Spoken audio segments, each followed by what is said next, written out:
boa tarde. Estamos aqui para mais um evento do ciclo Cinema História. É um ciclo de palestras da Universidade Federal Rural do Rio de Janeiro, o Laboratório LAPET. O nosso laboratório, eu lembro a todos que estão nos assistindo aqui, ou online, ou posteriormente, através da gravação, promove diversos ciclos de palestras, cursos de extensão e atividades em geral.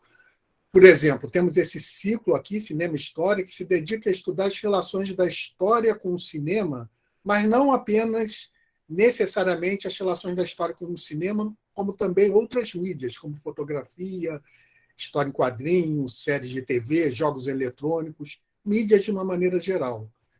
O ciclo é dedicado a isso, está ocorrendo uma vez por mês, às segundas-feiras. Nós convidamos palestrantes especializados nos temas específicos e é uma palestra-debate, já que tem a palestra e logo depois tem o debate.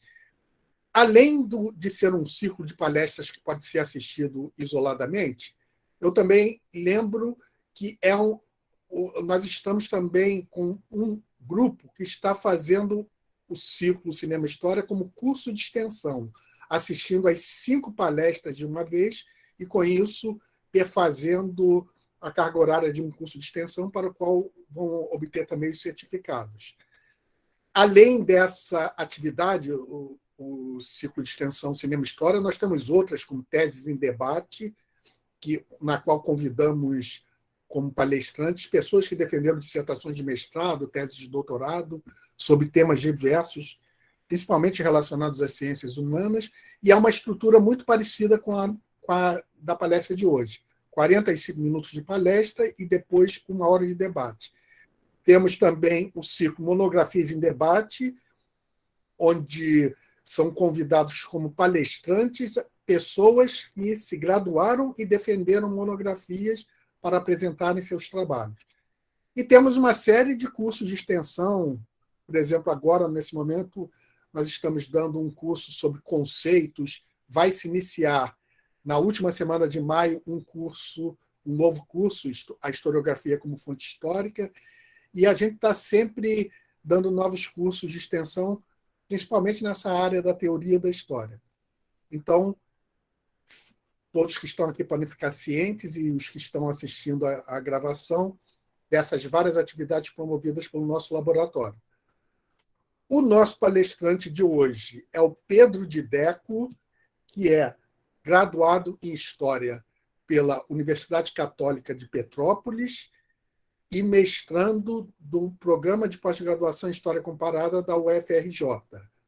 O tema que vai ser apresentado hoje é o cinema soviético.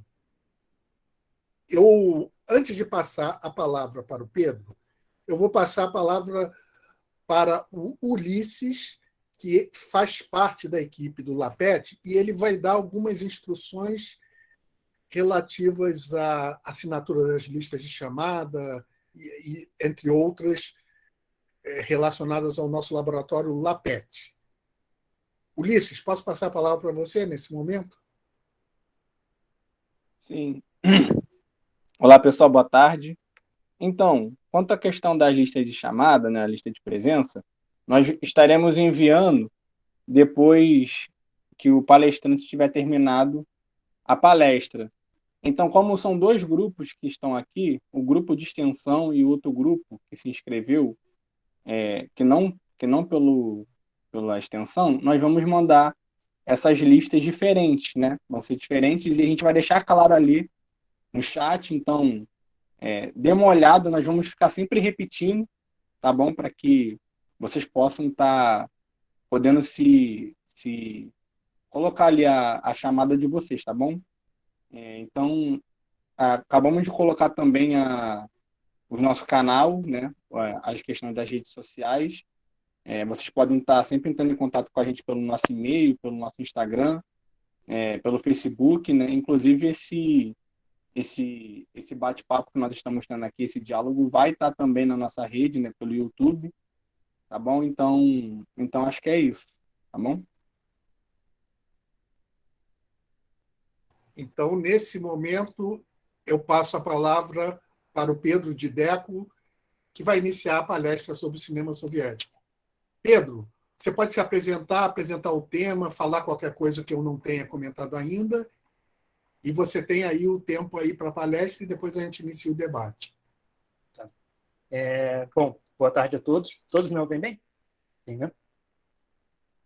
Como o Dação falou, meu nome é Pedro, eu sou de Petrópolis, me formei pela Universidade Católica de Petrópolis e hoje estou mestrando do programa de História Comparada da UFRJ, orientando da Assunção. Bom, eu vou compartilhar a tela aqui, só um instante que eu vou abrir aqui. Eu fiz uns slides.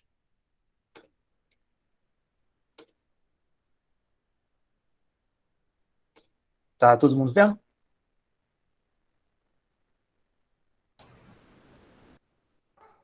Sim, aqui está tudo certinho. Tá bom. Bom, como o Dação comentou, o tema, o título é o cinema soviético, mas eu não vou analisar o cinema soviético como um todo. Eu vou analisar apenas o período stalinista, ou seja, o período de 24 até 53. Bom, a proposta dessa palestra, de certa forma, é estabelecer uma linha do tempo do cinema soviético e como as mudanças políticas que o regime foi passando vão interferir diretamente no cinema soviético, né? Na linguagem, na forma e principalmente nos conteúdos, né? Então, para isso, eu selecionei alguns filmes, onde a gente vai analisar esses filmes em contraponto com esse contexto político soviético. Esses filmes que eu selecionei, eles estão todos, vocês podem achar eles facilmente no YouTube ou em outros sites, ou também, muitos deles estão disponíveis no catálogo daquele serviço de streaming do Telecine, né? O Telecine Play. Lá tem um conteúdo muito interessante de cinema soviético. Tem muitos filmes lá. Bom, então vamos começar. Antes de entrar propriamente no cinema, eu vou trabalhar principalmente com a visão teórica do Walter Benjamin, né? Ele vai ser uma principal marco teórico para entender como de cinema, dessa relação de cinema e política. Bom, o Walter Benjamin vai dizer que o cinema tem um forte apelo com as massas, né? O cinema, na primeira metade do século XX, vai ser, sem sombra de dúvidas, a maior fonte de entretenimento das massas, né? As massas vão, até porque o cinema é uma arte comparada com as outras, é muito mais acessível, muito mais barato do que, por exemplo, uma peça de teatro. A gente está falando de um contexto em que a música também não é algo tão acessível quanto é hoje, e outras formas, o teatro, muito caro, enfim. Então, por isso, o cinema vai ser essa arte das massas, né? E por conta desse forte apelo das massas, né, o cinema vai ter uma forte questão que ele vai ser usado como propaganda política pelos regimes das mais diferentes ideologias, né? O nazismo vai utilizar ele fortemente, a Itália fascista, Hollywood, e não vai ser diferente na União Soviética, né? Para vocês terem uma noção, existe uma frase do Lenin que o Lenin fala que das artes, o cinema para ele é a arte mais importante, justamente porque o cinema tem essa capacidade de atingir as massas, né? Bom, o Benjamin vai afirmar que a indústria cinematográfica tem todo o interesse em estimular a participação das massas por meio de representações ilusórias e de especulações ambíguas.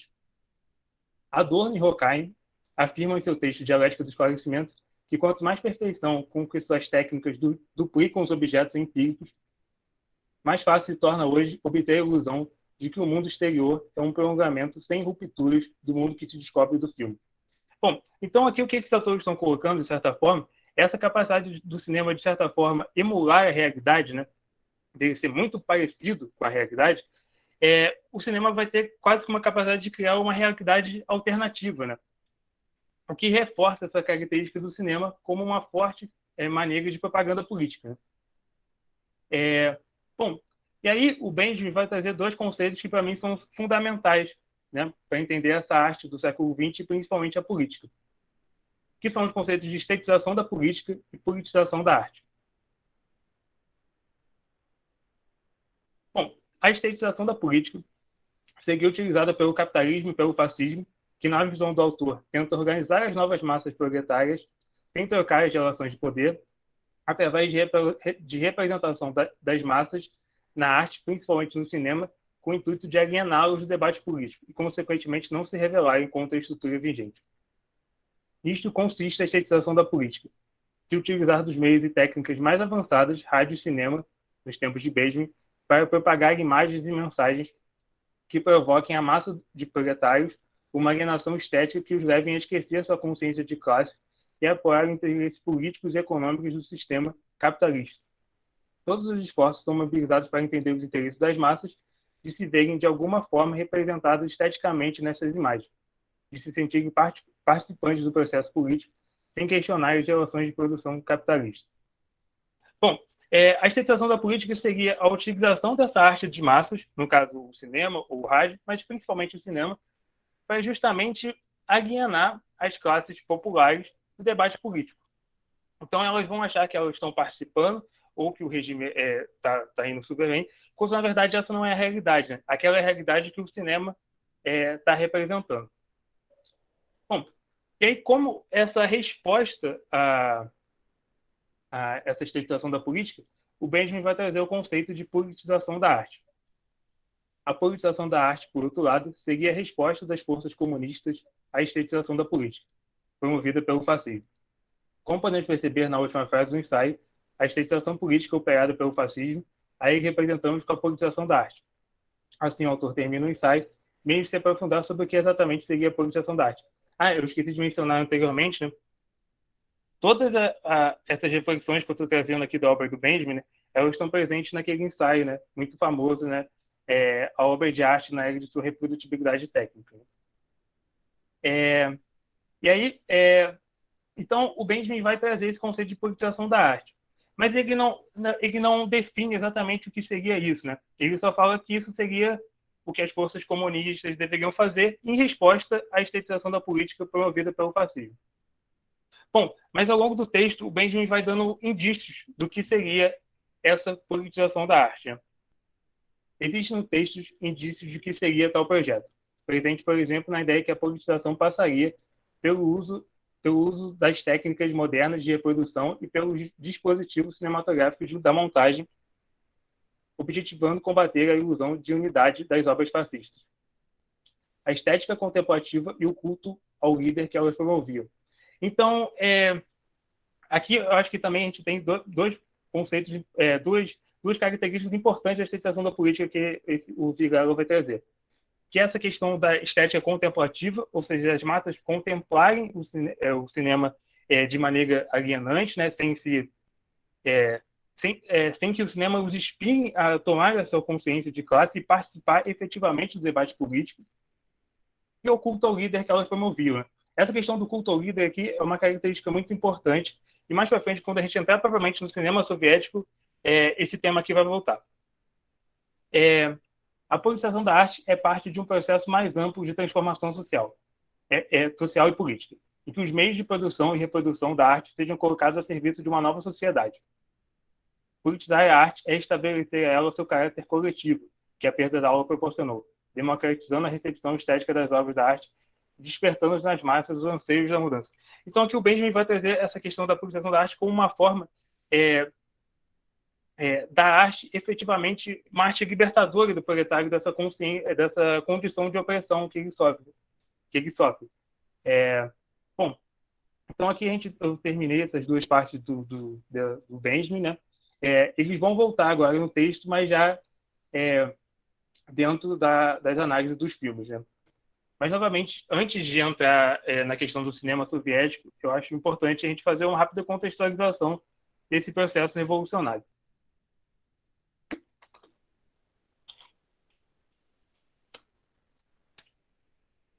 Até porque os filmes vão ter como principal temática, né, justamente esse processo revolucionário.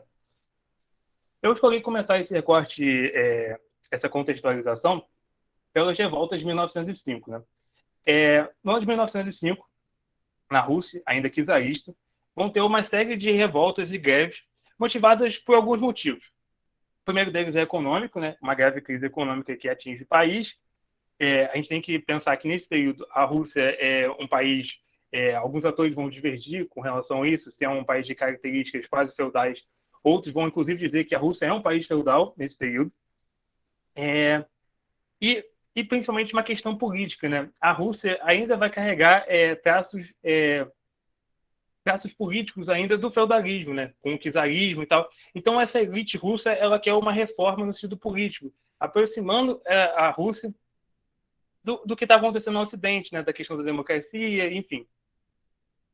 Bom, essas revoltas, elas vão ter, de certa forma, um certo êxito, porque o czar vai estabelecer a criação da Duma, né? A Duma é uma espécie de parlamento, né?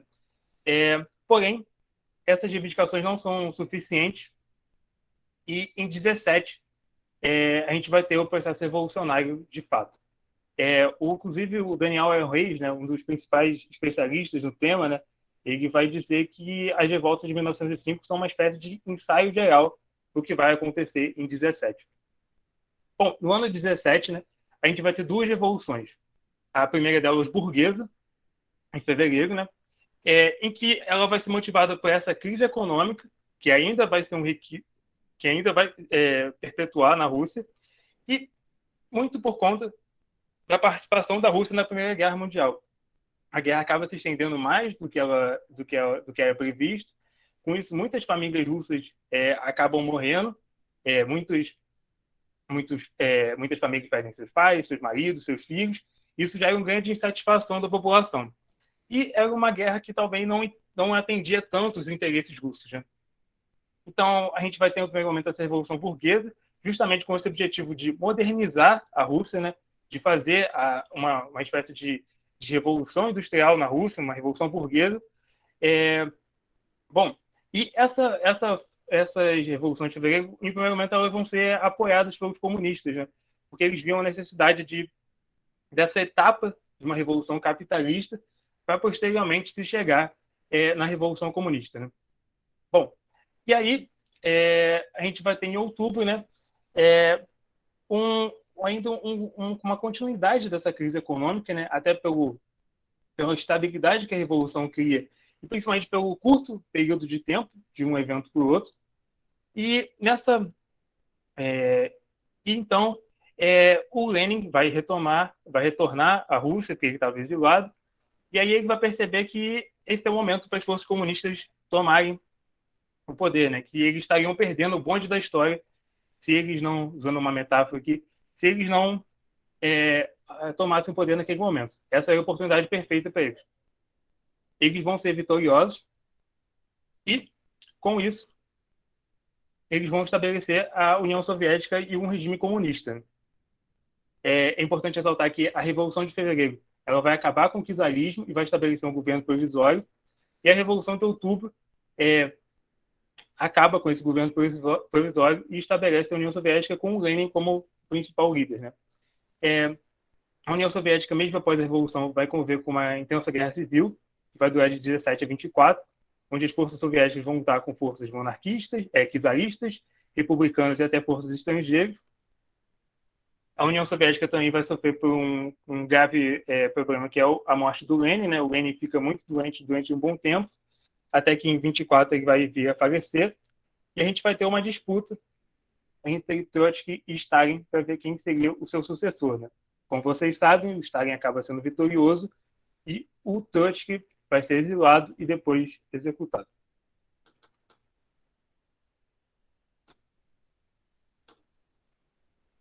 E agora a gente vai entrar propriamente na questão do cinema, né? E é nesse contexto extremamente conturbado que a indústria de cinema soviético começa a ser construída.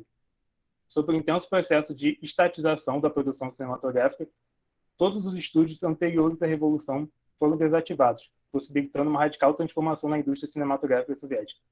É importante a gente destacar que a Rússia, mesmo sendo um país de características muito feudais, a Rússia vai ter uma nobreza extremamente rica e extremamente intelectualizada e consumidora de cultura. E aí a Rússia vai ter, ainda que de maneira muito incipiente, uma pequena indústria cinematográfica, né? Essa indústria cinematográfica vai ser totalmente desmontada e vai ser estatizada e criada. Vai surgir, então, uma uma indústria de cinema soviética pautada em novos valores, né?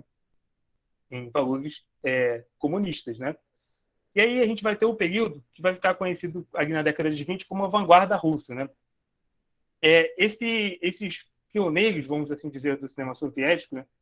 Eles vão ter como principais características uma montagem extremamente intelectual, caracterizada pela sobreposição de imagens, né? Uma sucessão de imagens em frames de segundo, e principalmente na questão da temática, né?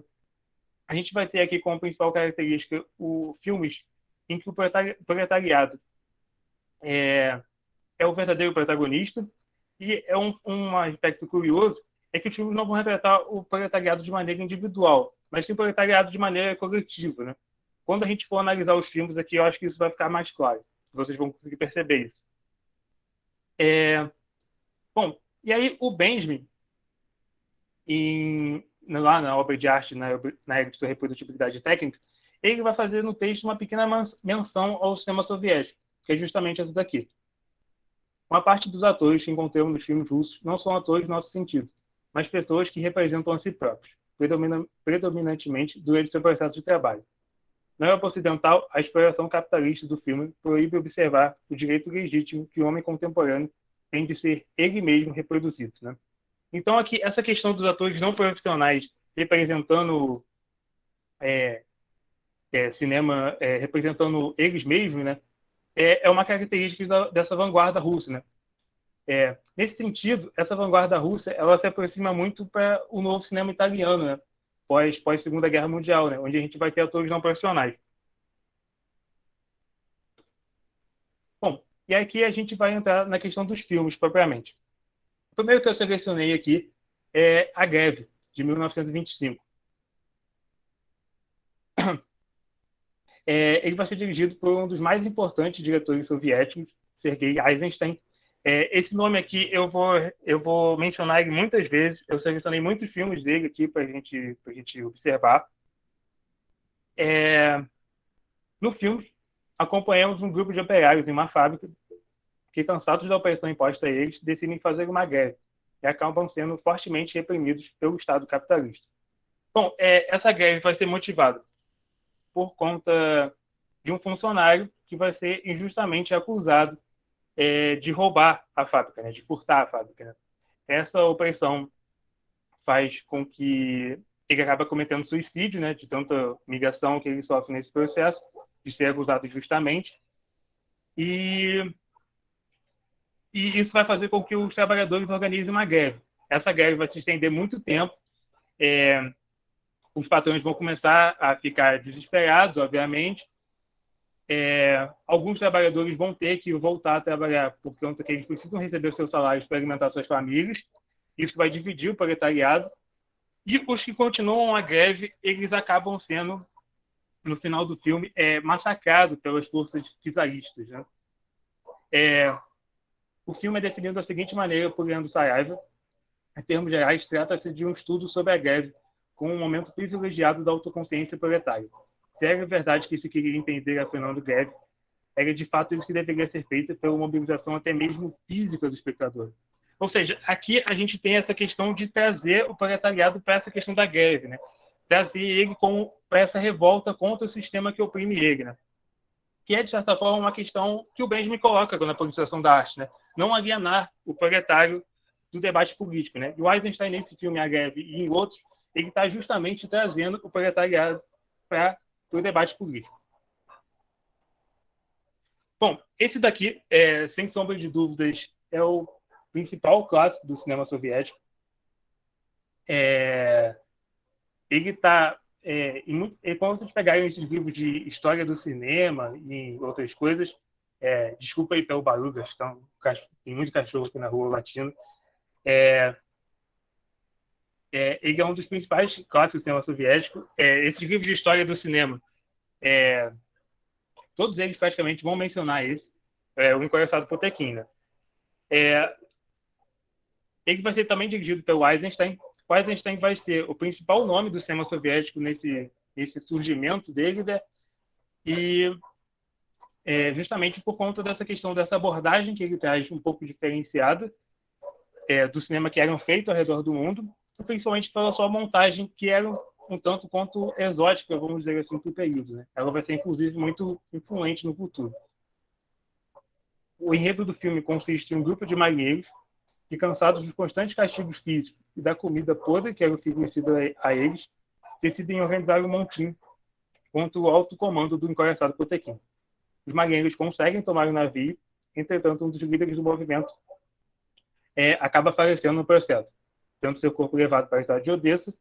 Seu corpo já é um grande clamor popular que leva a população a se rebelar contra o czar, mas acabam sendo massacrados pelas forças czaristas. Enquanto isso, os marinheiros no comando do encoraçado se juntam aos exércitos revoltosos e acabam inspirando marinheiros de outros navios a também se rebelarem contra seus superiores. Bom, esse filme aqui, ele não é uma reprodução, vamos dizer assim, fidedigna dos fatos, mas ele é inspirado numa história real, né? Essa história do encoraçado que se revolta contra seus superiores, desses marinheiros, é uma história real que aconteceu durante aquelas revoltas que eu mencionei do ano de 1905. Tá? Bom, o encoraçado Potequim teria a intenção de cultivar os princípios da Revolução em contraponto com as heranças do regime czarista, uma vez que, na data da realização da obra, Eisenstein não entendia o regime soviético como comunista e seguia o papel da vanguarda, promover o salto qualitativo da revolução em direção ao comunismo. Porém, o comunismo para Eisenstein era um movimento de amplitude, não só de acesso aos bens materiais, mas também a ideias diversas e dispersas. Ou seja, a gente vê aqui essa ideia do cinema como esse meio de elevação cultural da base, né, dos proletários. Né? Ele vê o comunismo não só como um regime de acesso a bens materiais, mas como também de acesso à cultura, à arte, né?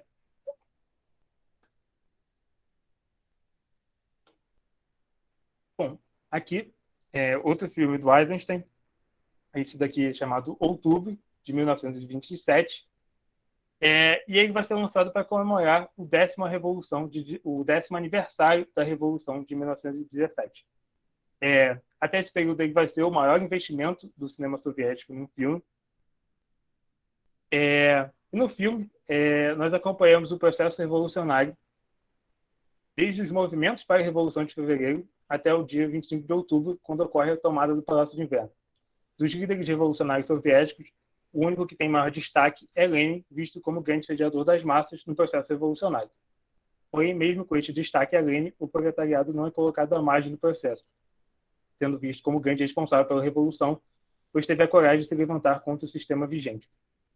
Bom, o João Lanari-Bohr para afirmar que o filme teria sido concebido para ser mais que um registro do momento fundador da nação. Seria a consagração do materialismo dialético com a redenção da humanidade, Lenin no lugar de Cristo. Leonardo Saraiva vai afirmar, entretanto, o objetivo da narrativa não foi a reprodução factual, mas a construção do sentido geral da experiência, uma mitologia histórica. O filme, o Outubro, ele vai ser realmente uma narrativa mitológica, mas existe um grande debate um pouco acadêmico se o Outubro dá o protagonismo da Revolução para o Lenin ou para as massas, né? Existem muitos autores que discordam sobre isso e tal. Eu, particularmente, acho que o grande protagonista de Outubro são as massas, né? O Lenin tem pouquíssimo tempo de tela, são minutos. Mas, enfim, existe esse debate acadêmico, né? Mas, particularmente, acho que o protagonista de Outubro são as massas e não o Lenin. Outubro também marcaria o início de um processo de censura que se acentuaria com o passar dos anos, já que Trotsky teria sido cortado do filme a pedido de Stalin. Né? Então, aqui isso marcaria essa questão da censura. Né? O Trotsky, obviamente, é um rival político de Stalin, né? E ele não poderia participar do filme justamente porque o Stalin estava, naquele momento, tentando apagar essa memória do Trotsky do processo revolucionário. Né? Bom, esse também aqui é O Fim de São Petersburgo, de 1927. Também vai ser um filme comemorativo aos 10 anos da Revolução. Ele vai ser dirigido por Vsevolod Pudovikin. O enredo consiste na história de 2 camponeses que, por conta da sofrida vida no campo, decidem migrar para as cidades, em busca de emprego nas fábricas. Chegando à cidade, os camponeses conseguem emprego, todavia acabam se deparando com uma situação de greve em que o proletariado se divide em ficar em voltar a trabalhar para receber salários para alimentar seus familiares e os que querem continuar a greve até terem suas reivindicações atendidas. Esses camponeses posteriormente acompanham a instalação do governo provisório e, revoltados com o descumprimento de algumas promessas, se aliam ao Partido Bolchevique e auxiliam a tomada do Palácio de Inverno. No filme, contudo, acompanhamos o processo revolucionário sob a perspectiva de dois proletariados, e não dos grandes líderes. Lenin e outros líderes revolucionários não são nem sequer mencionados, e não possuem uma narrativa tão integrada como ocorre mencionado anteriormente o Tudo. Bom, essa é uma característica importante que eu acho dessa primeira fase do cinema soviético, que é a questão dos filmes terem muito destaque à questão do proletariado, do proletário. Né? Essas grandes figuras, como Lenin e Stalin, nesse primeiro momento do cinema soviético, elas ficam totalmente em segundo plano. Né? Elas vão começar a ganhar força, como a gente vai ver mais para frente. A gente vai ver isso mais para frente. Né? Bom, aqui eu vou fazer uma rápida contextualização de um novo processo que acontece na União Soviética nesse período, que é uma reforma no plano econômico. Né?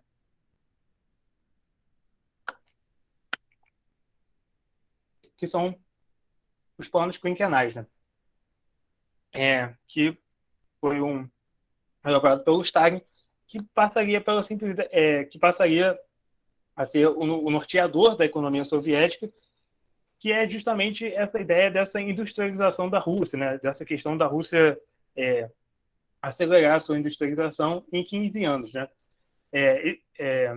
São vários planos quinquenais, né? Mas a ideia principal é justamente essa. Né? A indústria passou a ser a maior prioridade e o campo passou por um processo de coletivização praticamente forçado, sendo, na visão de Sheila Fitzpatrick, uma revolução de cima para baixo. E aí ela vai dizer, né? Há muito que se aceitava como ponto pacífico que a área rural russa era superpovoada e os líderes soviéticos esperavam que a coletivização e a mecanização racionalizassem a produção agrícola e, deste modo, reduzissem o número de trabalhadores que a agricultura demandava. Em termos funcionais, a relação entre coletivização e o esforço soviético de industrialização tinham muito em comum com a relação entre o movimento de cercamento das terras e a Revolução Industrial Britânica, mais de um século antes. Né? E alguns filmes, né, vão fazer críticas justamente a esse processo. Então, eu separei aqui alguns filmes que fazem críticas a esse processo dos planos quinquenais, né? Principalmente da política com relação ao camponês. O primeiro deles é O Velho e o Novo, que vai ser dirigido por Gregory Alexandrov. Né? O Eisenstein vai ajudar na direção desse filme. Né? E no filme assistimos à precariedade no campo, onde muitos trabalhadores não possuem máquinas como tratores ou até mesmo animais para puxar o arado. O partido, portanto, propõe para os camponeses terras coletivas e, posteriormente, os camponeses começam a ter acesso às primeiras máquinas. Todavia, para ter acesso a essas máquinas, os camponeses têm que enfrentar a burocracia estatal que dificultava o acesso delas ao maquinário do campo. Acompanhamos esse processo através da perspectiva de Marfa Lupika, uma camponesa que toma a iniciativa na luta da coletivização das terras e modernização dos campos. Bom, o que o filme aqui vai propor é justamente uma visão um pouco crítica, né, dessa questão dessa demora desses camponeses de terem acesso a essas máquinas, né, de como, de certa forma, o Estado soviético não dá o auxílio necessário nessa política de coletivização, e principalmente uma questão que eu acho que esses filmes abordam de maneira exemplar, assim, que é a questão da resistência desses camponeses a esse maquinário. Né? A gente tem que pensar que a Rússia até era um país que até pouco tempo atrás tinha características feudais. Né? Então, esse camponês ele está acostumado a puxar a terra com pá, com enxada, com carrinho de boi, e não com um trator. Né? Ele não sabe operar essa máquina. Né? E, de certa forma, o Estado soviético também não auxilia, de certa forma, como retrata os filmes, na questão de ensinar esses camponeses a operar essas máquinas. Né? Bom, o outro filme que eu trouxe sobre esse período é o Terra, de 1930, dirigido por Alexander Dovzhenko. No filme também acompanhamos esse mesmo processo de coletivização das terras e modernização do campo. Neste, entretanto, acompanhamos um intenso confronto entre camponeses mais pobres e os mais abastados, em um pequeno povoado na Ucrânia. confronto motivado pela tentativa da tomada das terras na força pelos camponeses mais pobres e pelas sabotagens feitas pelos camponeses mais ricos, como roubo de grãos e sacrifício de dúzias de cabeças de gado. Então, o filme vai retratar justamente esse processo, né? Dessa falta, de certa forma, de amparo do Estado soviético nesse processo de colonização das terras. Esse filme aqui também fala um pouco dessa questão do campesino na Ucrânia, né? Que é um tema que está muito em voga hoje com a questão da guerra da Ucrânia e tal. O cinema soviético a partir da década de 30.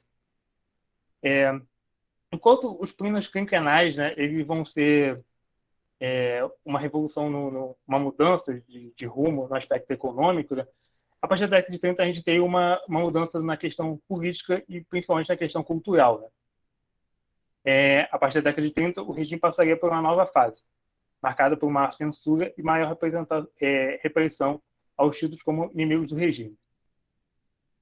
Maior número de presos, execuções e extradições.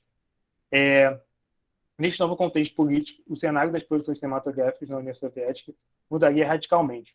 O proletariado cederia lugar a membros do Partido Bolchevique, no protagonista dos filmes, e o maior controle do Estado na indústria cinematográfica, aumentando a censura e limitando, assim, a criatividade das produções soviéticas. Então, aqui percebam que a gente tem uma grande mudança na questão do cinema. A gente vai ter os membros do Partido Bolchevique tendo, de certa forma, um protagonista, né? Quando eu falo aqui de membros do Partido Bolchevique, obviamente eu estou falando dos grandes escalão, né? Eu estou falando principalmente de Lenin e Stalin. E a gente também vai ter uma questão que é... Lembra que eu falei anteriormente da questão dos não atores profissionais, né? Aqui a gente começa a ter uma profissionalização dos atores, né? Os atores passam a ser profissionais e a gente começa a ter um grande mercado de atores na União Soviética, né? A vanguarda russa, conhecida como período de experimentação estética da era Lenin, cede lugar nos anos 30 ao realismo socialista, com a seção de Stalin significando a passagem de uma arte provocativa para uma arte funcional, que restringe a função da arte a um instrumento de propaganda política. Aqui eu penso muito na questão dessa vanguarda russa ser, de certa forma, uma exceção ao que aconteceu ao redor do mundo, né? E acho que a partir do realismo soviético, esse cinema socialista se aproxima muito do cinema feito ao redor do mundo. E aí, justamente, eu acho que o cinema soviético perde essa característica de vanguarda, né? E aí, na campo das artes, né, a gente vai ter o surgimento do realismo soviético, né? O realismo soviético surgiu na década de 30, na União Soviética, e tinha como principal objetivo fazer propaganda política e ideológica do regime comunista. Sendo assim, o cinema também foi influenciado pelo realismo soviético. A partir desse momento, o cinema passou por uma grande transformação, como eu já havia mencionado. Os personagens de filmes e livros deveriam ser heróis positivos, símbolos da luta revolucionária.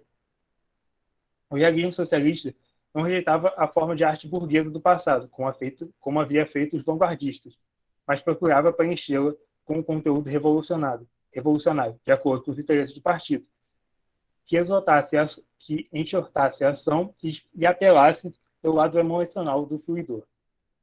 João Lanagbo afirma: a prioridade passou de filmes de consumo fáceis e tutelados ideologicamente, princípios materializados na estética do realismo soviético, né? Então, aqui, de certa forma, para mim, é um marco temporal do cinema soviético, onde a gente vai ter uma grande mudança de rumo do cinema. Bom, e aí eu vou aqui, um dos filmes que eu trago aqui, esse filme Três Canções para Lenin. O filme é uma espécie musical, dirigido por Isaac Vertov, que também é um diretor soviético muito importante, e ele é uma grande homenagem à memória do líder revolucionário falecido em 24. No filme são cantadas canções de sua memória, mostrando a imagem de arquivos fotográficos e cinematográficos de Lenin, imagens do seu funeral e seus grandes feitos em nome do proletariado. Então, todas as canções são em homenagem aos seus feitos. O filme mostra muitas vezes imagens das pessoas indo ao seu mausoléu para orar para o seu cadáver, para cultuar a sua memória, o seu cadáver. e principalmente imagens do Lenin em vida, né? E é interessante que aqui a gente vai ter uma característica desses filmes, que é de retratar esses líderes soviéticos de maneira como homens simples, sem grandes extravagâncias, homens do povo, né? Bom, mas eu acho que esse daqui é o filme da memória de Lenin mais importante, né? O Lenin em Outubro, de 1937. Dirigido por Dmitry Vassilevsky, é o ápice do culto a Lenin no cinema. O filme vai contar com um forte investimento, sendo feito 955 cópias para serem distribuídas pelo país, um recorde para o período. Este filme foi feito para comemorar os 20 anos da Revolução, o que justificaria esse investimento acima da média, né? No filme assistimos os dias de Lenin durante a tomada do poder pelos bolcheviques, sua chegada escondida em um trem vindo da Finlândia, sua articulação e a tomada da cidade de São Petersburgo.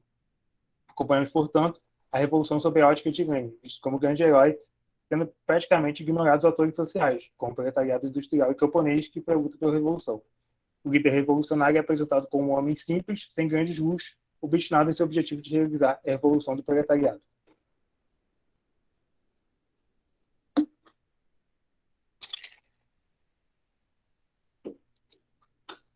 Além de Lenin, o filme conta com mais dois personagens que valem ser destacados.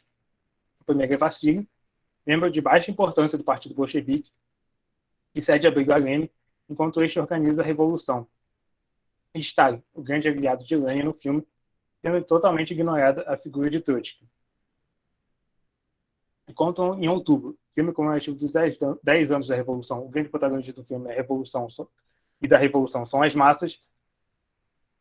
Em Lenin, em Outubro, o grande protagonista é o próprio Lenin, sendo praticamente ignorado as massas, o que mostra uma grande mudança nos rumos do cinema soviético. Né? E aqui a Fitzpatrick vai dar um panorama sobre essa questão do culto a Lenin na sociedade soviética como um todo, né? Porque acaba que o cinema, de certa forma, é um reflexo dessa questão que já estava impregnado na sociedade soviética. A gente já tinha o culto ao cadáver de Lenin, já tinham festas em sua homenagem, e acaba que o cinema também seria afetado por isso, de maneira até natural, de certa forma. Né? E Lenin, enquanto isso, foi transformado, em razão de sua morte, num líder dotado de qualidades quase divinas, isento de erro macro, com o corpo embalsamado e exibido com reverência no mausoléu de Lenin, para a inspiração do povo. O culto póstumo a Lenin tinha destruído o velho mito bolchevique de um partido sem líder. Se o novo líder desejava tornar-se mais do que o primeiro entre iguais, já contava com um alicerce sobre o qual edificar. Bom, então esse culto a Lenin, né, vai abrir possibilidades posteriormente para o culto ao Stalin. Né? Como a gente vai ver mais para frente, né, o Stalin passa a ser um grande personagem do cinema soviético também, daqui a alguns anos. Bom, a gente vai ter outras características do cinema soviético nesse período, são a questão dos épicos medievais. Né? Esses épicos vão tratar principalmente da dinastia que antecede os Romanovs, né? Então, por isso, esse recorte medieval, né? Para não relembrar essa memória dessa dinastia que foi tirada do poder nas revoluções. Né? Bom, e aí eu trouxe esse daqui, que é o Alexander Nevsky, né? Que é outro filme bem famoso também do período, né? De 1938. Ele vai ser dirigido pelo Sergei Eisenstein. E aqui repare um pouco da diferença dos filmes que eu mencionei anteriormente do Eisenstein para a narrativa desse novo filme, né? Do Alexander Nevsky. Né? Ele é um épico medieval ambientado no século XIII, narra a história do príncipe que dá nome ao filme, que tem que combater os germânicos que invadem o país. O príncipe estava afastado de questões políticas, morando numa pequena tribo de pescadores, até que um grupo de nobres convoca para comandar a defesa russa contra os exércitos germânicos. O nacionalismo do príncipe o impede de recusar um pedido de ajuda de sua pátria. Sob a liderança das forças russas, vencem a batalha contra os germânicos. O nacionalismo aqui também passa a ser um tema fundamental nessa nova fase do cinema soviético. Né? A gente vai ter muitos filmes exaltando essa questão do nacionalismo. O filme foi produzido em um momento em que a Alemanha nazista iniciava seu projeto expansionista e uma expansão para o leste acarretaria um confronto contra a União Soviética. Sendo assim, o filme possui uma forte mensagem anti-germânica evidenciada na frase final do filme, proferida pelo príncipe. Mas os que vierem de espada em punho, pela espada morrerão. Posteriormente foi assinado um pacto de não agressão entre nazistas e soviéticos no ano de 39, que foi quebrado pelos nazistas no ano de 41. Né? E aqui a gente vai ter o confronto da Segunda Guerra Mundial entre os nazistas e os soviéticos. Né? Esse vai ser o início dele. Bom, o Eisenstein ele vai dar continuidade à sua carreira no que pretendia ser uma trilogia ambientada no século XVI, sobre o czar Ivan IV, conhecido como Ivan o Terrível. Porém, não consegue realizar seu objetivo. A primeira parte, lançada em 44, intitulada Ivan o Terrível, parte 1, na ascensão do czar e seus constantes conflitos com os boiardos, a elite camponesa da Rússia do período. Os boiardos tinham medo das mudanças agrárias prometidas por Ivan e chegou, inclusive, a assassinar a esposa do czar. Já na continuação, Ivan o Terrível, parte 2, o czar Ivan é tomado por um estado mental de extrema paranoia que leva a conspirar contra seus opositores e até posteriormente executá-los.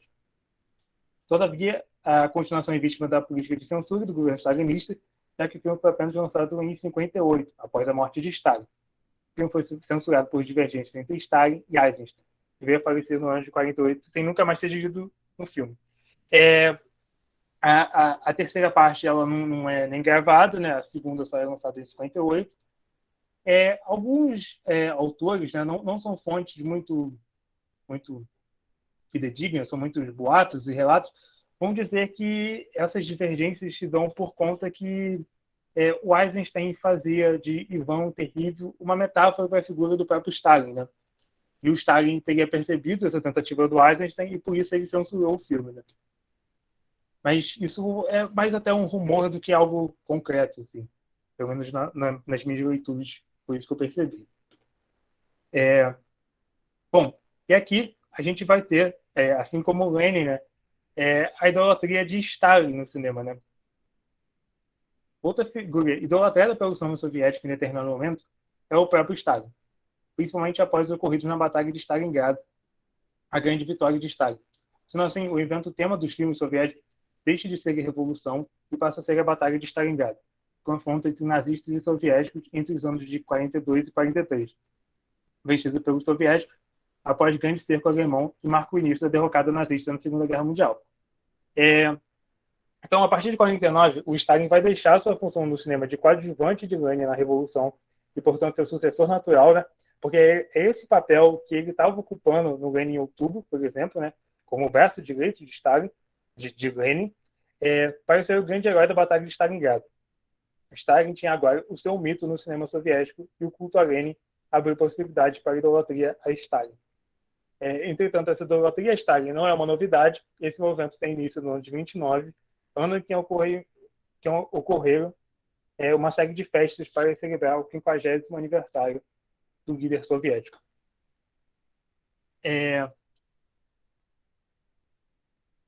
O primeiro filme aqui que eu trouxe é A Queda de Berlim, que vai ser dirigido por Mikhail Shugashvili. Eu não sei como se pronuncia o sobrenome, eu acho que é assim, ou algo parecido com isso. No filme vemos um casal, Alyosha e Natasha. Ela é uma professora de ensino fundamental e ele um premiado operário fabril que é obrigado a entrar no exército soviético para proteger sua pátria e salvar sua amada, capturada pelos nazistas durante a invasão e levada a um campo de concentração. Todavia, o filme não se resume a um homem em busca de sua amada, acompanhando Stalin no processo de elaboração da defesa da cidade e da contra-ofensiva soviética contra os alemães, tomando a cidade de Berlim. O líder soviético é representado como uma espírito e o grande estrategista. O filme aqui ele vai ter, de certa forma, 3 protagonistas, né? O Alyosha, que é um premiado operário fabril, né? Ele ganha lá a medalha Lenin por conta de sua dedicação ao trabalho. A Natasha, que é uma professora de ensino fundamental, e o Stalin, né? O grande estrategista, né? E aí a cidade da Alyosha e da Natasha ela vão ser invadidas pelos nazistas e a Natasha ela vai ser capturada pelos nazistas e levada a um campo de concentração, né? O filme não deixa muito claro se ela tinha alguma descendência judaica ou algum outro aspecto, algum outro motivo que o levaria ao campo de concentração, a não ser o fato dela ser russa. E o Alyosha vai se filiar ao exército, né? E aí ele vai buscar, vai lutar pelo amor à sua pátria e à sua amada, né? E aí aqui a gente vai ter uma outra característica também desse momento, né? Que é a presença dos Estados Unidos no filme. Como os Estados Unidos e outros inimigos soviéticos pós-Segunda Guerra Mundial são apresentados nesse filme, né? Seus inimigos também estão presentes no filme, como Hitler, visto em seus últimos momentos como um homem descontrolado e paranoico, que tem como aliado a Espanha, a Itália, o Japão e a Santa Sé. Curioso como esse filme retrata a Santa Sé, né, como um aliado dos nazistas, né? Os Estados Unidos da América, inimigo da União Soviética na nova conjuntura geopolítica pós-Segunda Guerra Mundial, se recusa a ir em auxílio dos soviéticos, torcendo para que nazistas e soviéticos eliminassem uns aos outros. Outro filme aqui, que também vai retratar essa questão da Batalha de Stalingrado, né, é justamente a Batalha de Stalingrado, também do ano de 49. Né? Dirigido por Vladimir Mikhailovich Petrov. Ao contrário da queda de Berlim, não temos uma história lúdica ambientada no confronto. No filme, vemos a narrativa dos acontecimentos políticos ao longo do confronto, como estratégias militares e alianças políticas entre países aliados. Estados Unidos, Reino Unido e União Soviética, passando muitas vezes a sensação de documentário. Esse filme aqui vai ter como principal característica justamente essa. Em nenhum momento ele passa a ideia de uma ficção, né? Ele é filmado como se fosse realmente um documentário, né? Tirando ali a questão dos atores e tal, mas ele tem ele é quase um documentário, né? Ele é feito para ser praticamente um documentário. Stalin, assim como em A Queda de Berlim, é descrito como grande político e estrategista.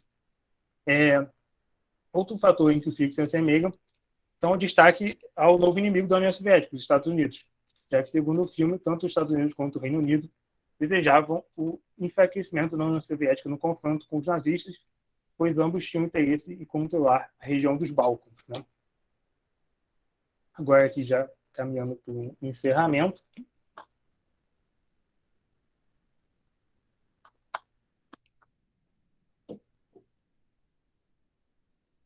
Durante o período de guerra, o nacionalismo e Stalin se tornariam os principais temas do sistema soviético, tratando o passado russo e a vitória na guerra. Os temas socialistas referentes ao proletariado foram colocados em segundo plano. E aqui eu acho que essa questão dessa mudança de rumo, ela antecede até a guerra. A gente pode marcar isso aqui a partir dos anos 30, né? Que é justamente onde a gente vai ter o maior, vamos dizer, maior política de repressão, né? Onde o Estado vai prender mais opositores, mais inimigos políticos, vai executar mais prisioneiros. Enfim, essa fase mais dura do regime soviético. Né? Por fim, a União Soviética, assim como praticamente todos os países neste período, utilizou o cinema como forma de propaganda política e ideológica. O Estado soviético, por sua vez, tinha as condições de ir contra a lógica da arte capitalista e promover uma arte efetivamente do proletariado. Né? E aqui eu acho que a vanguarda russa, de certa forma, ela fazia essa arte efetivamente do proletariado. Né? Mas com o passar do tempo, essa característica foi se perdendo, né? E acabou que essa ruptura com a arte burguesa não aconteceu, de fato, nos anos 30. Né? Mesmo os filmes da primeira década do cinema soviético, que colocavam o proletariado como protagonista, tinham ainda um grande caráter propagandista, retratando de forma idealizada, principalmente o passado revolucionário soviético, dando a esses corridos uma aura praticamente mitológica. Os diretores, por sua vez, eram entusiastas do processo revolucionário e retratavam em seus filmes ocorrido com este mesmo entusiasmo. Né? Era uma questão mais orgânica, né? Não era algo imposto a eles. Né? Eles retratavam a revolução da forma como eles viam, né? Do entusiasmo com que eles viam, e não uma ordem direta do governo dizia como eles deveriam retratar aqueles ocorridos. Né? A partir do momento que a União Soviética vai ficando cada vez mais totalitária, principalmente a partir da década de 30, quando o cinema soviético vai se distanciando da politização da arte e se aproximando da estetização política, perdendo o que o diferenciava do cinema ao redor do mundo, deixando de ser um cinema revolucionário. Aqui, quando eu falo de totalitário, eu não estou me igualando nazismo, fascismo e União Soviética. O que eu estou me referindo é uma questão política, né, de um Estado policial e tal, mas, obviamente, existem diferenças entre esses países, né? Então, as causas revolucionárias perdem espaço para questões do Partido Bolchevique e o genuíno entusiasmo dos diretores cede lugar a uma forte política de censura que limita a criatividade dos diretores, muitas vezes impondo os temas que os diretores deveriam abordar ou escolher seus filmes. Essa questão da politização e estetização da política, politização da arte e estetização da política, eu particularmente penso que eu não sei exatamente se o Benjamin afirmaria que a vanguarda russa seria exatamente o que ele propõe com a politização da arte, né? Não dá para ter certeza, que nunca escreveu isso. Mas, em algumas cartas, ele faz muitos elogios a esse cinema da vanguarda, principalmente o Encoraçado Potemkin, né? Existem muitas cartas dele elogiando esse filme, né? Mas, de certa forma, para mim, a partir da década de 30, né, esse cinema soviético ele se aproxima muito mais da estetização da política, com esse culto aos grandes líderes, né? Essa alienação das classes mais populares do debate político, através da representação da revolução, né? Onde você tem uma revolução praticamente feita pelos grandes nomes, e esses atores sociais, como o proletário camponês e o proletário industrial, serem praticamente ignorados, né? Bom, basicamente isso que eu tinha. Eu não sei com relação ao tempo, eu não marquei, não sei se foi muito rápido ou muito longo. Aqui a proposta não era, até porque são muitos filmes soviéticos, né? Então não daria tempo de eu abordar todos, eu precisaria de um dia inteiro ficar falando aqui para falar sobre todos esses filmes. Então eu selecionei alguns, né? E tentei marcar justamente essa questão dessa mudança do cinema soviético, dessa vanguarda russa para o realismo soviético, né? Então, acho que foi mais ou menos essa proposta, não sei se agradou a todos. Aqui são os filmes que eu selecionei. Como vocês podem ver, a maioria deles está disponível no YouTube, né? São todos eles muito fáceis de se encontrar. Aqui outros. Aqui as referências bibliográficas do Walter Benjamin e tal. Aqui é meu e-mail, caso vocês queiram entrar em contato comigo para alguma dúvida, alguma outra coisa, ok? É basicamente isso.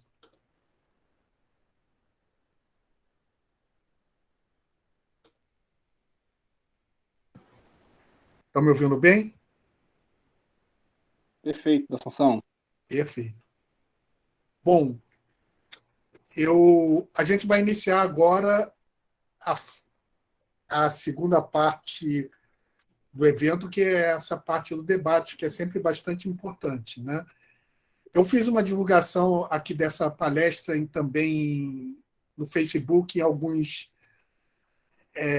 grupos de cinema soviético. Então, é possível que aqui também tenham algumas pessoas que conheçam também bem o cinema soviético, não sei, mas se tiver, vocês também podem falar, né, que esse espaço é mesmo um espaço de debate, não é só necessariamente para colocar perguntas, mas também para fazer observações, né? Mas eu já gostaria de começar destacando a relevância do tema, né? Porque realmente a gente tem muitos estudos sobre. A gente vê mais na história do cinema, é muito clássico estudar o Eisenstein, que realmente foi um gênio do cinema e precisa ser estudado, né?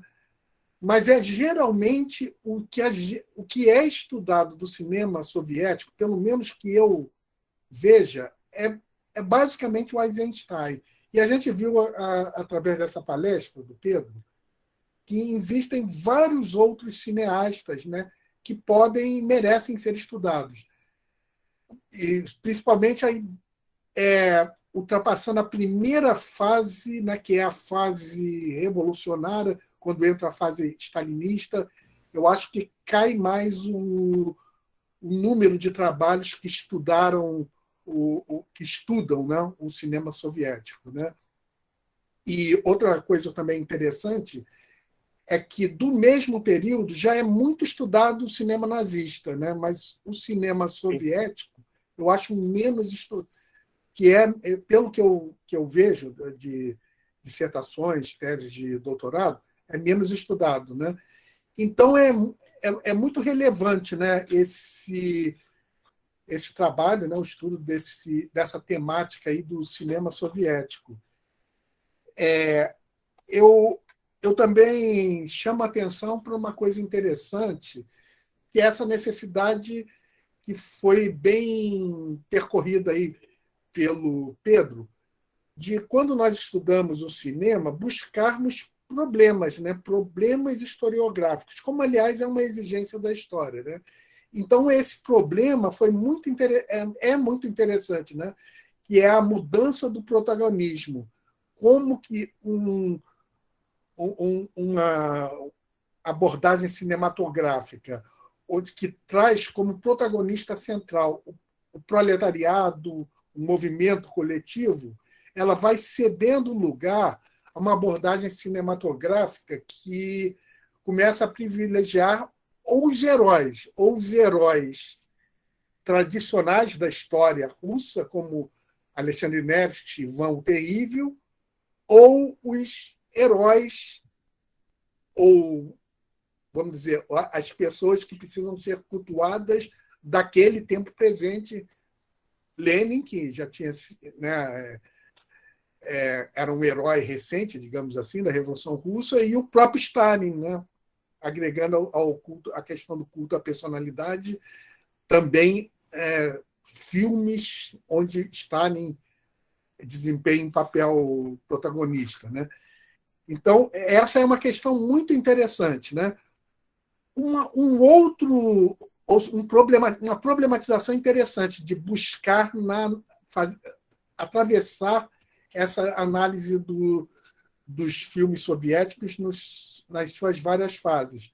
Uma outra coisa interessante que eu queria pautar e ver também se Pedro ou alguma outra pessoa presente também tem sobre isso, é que me parece que tem também uma mudança nos primeiros filmes de Eisenstein de uma arte fílmica que busca uma inovação, busca ser uma arte revolucionária, esteticamente inovadora.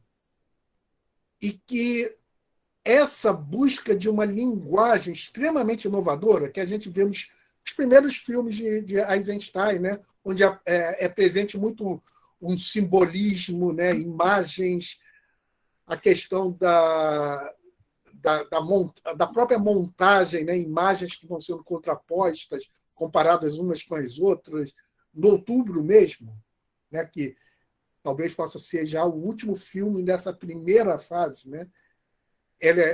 Tem muito isso que eu acho que até exige do espectador uma maior capacidade de consciência fílmica, né? Para perceber. Não é muito fácil, né?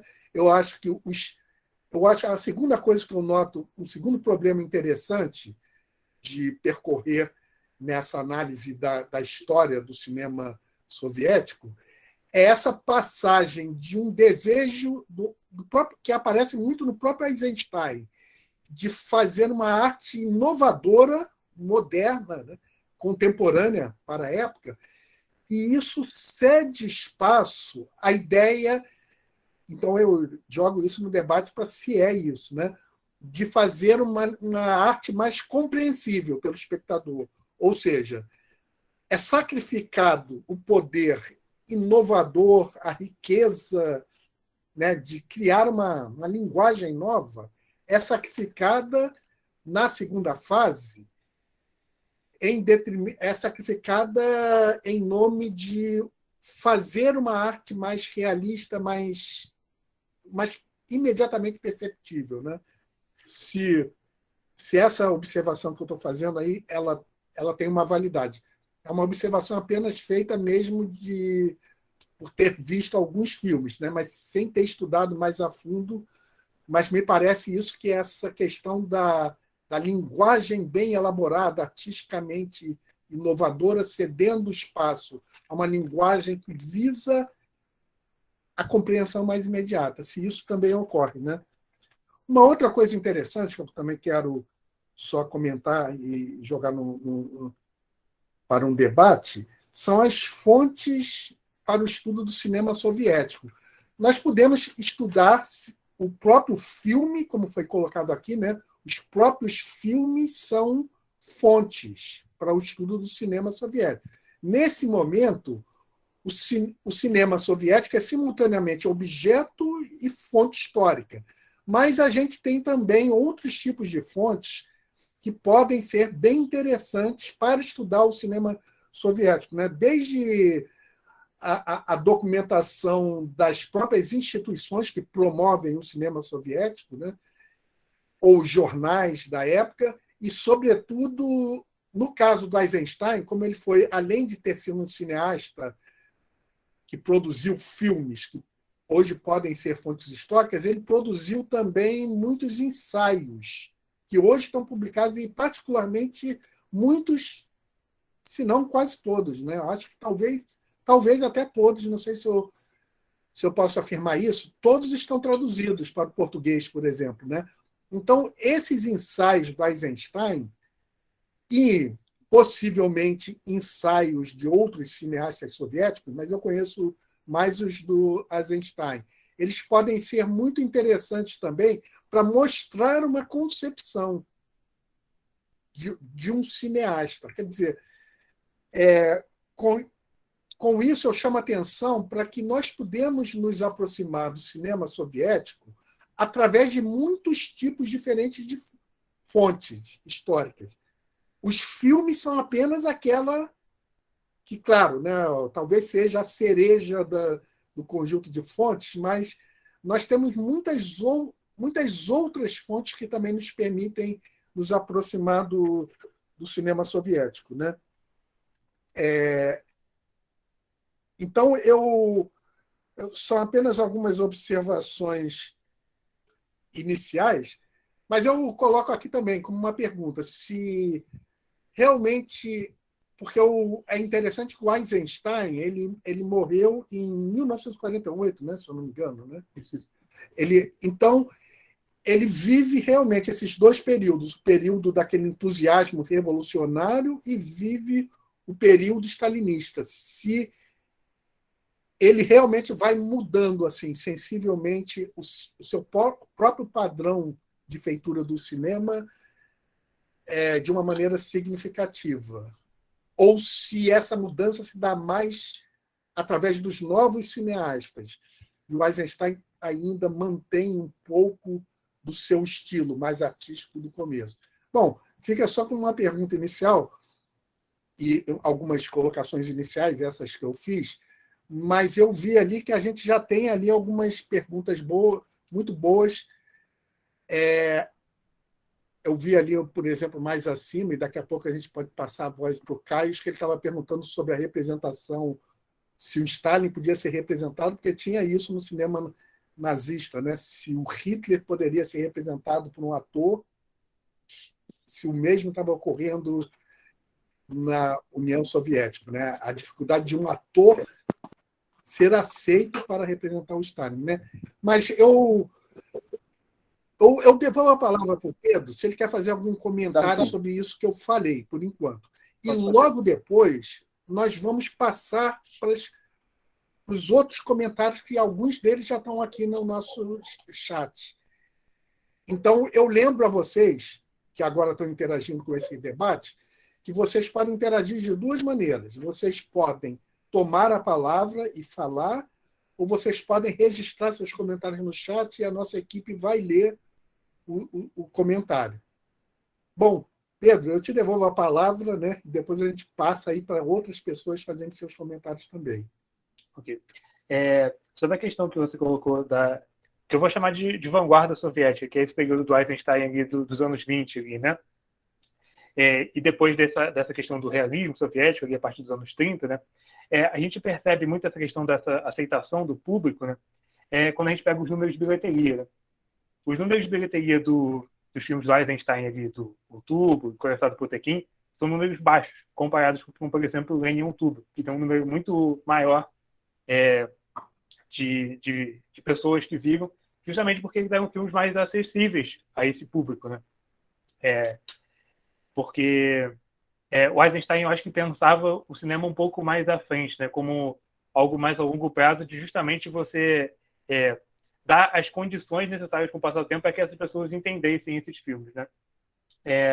Outra questão que você colocou é sobre essa mudança do Eisenstein com o passar do tempo. Eu acho que ele muda radicalmente a filmografia dele, né? A gente ainda tem, né, por exemplo, no Alexander Nevsky, alguns takes mais diferentes, um pouco, algumas coisas assim, alguma coisa um pouco fora do comum, mas a estética do filme é muito um épico tradicional, assim. Por exemplo, um filme hollywoodiano, por exemplo, da época, algum épico da época como, sei lá, Babilônia, alguma coisa, muito parecido nesse sentido. Perde a essência que diferenciava ele do cinema feito ao redor do mundo. Perfeito.